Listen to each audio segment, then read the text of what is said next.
Hanya RM60 seorang guru sekolah menengah kebangsaan Tanjung Karang, Selangor bertuah mendapat sebuah kereta peraduan MyV bernilai lebih RM40,000.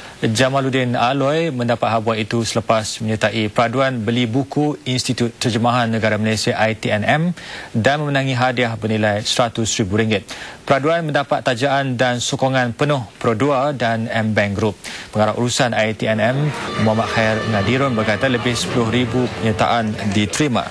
Daripada jumlah itu, pemenang hadiah utama diraih penulis slogan membongkar rahsia ilmu menjana rakyat maju. Peraduan dianjurkan ITNM untuk pemasaran yang mensasarkan pembaca buku di Malaysia membeli buku terbitan institut itu. Inilah dia wajah pemenang pencipta.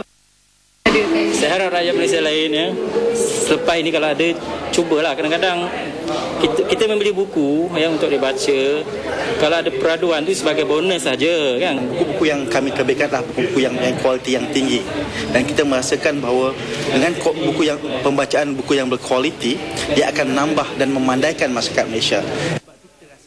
Itu Salam Hormat dan selamat malam.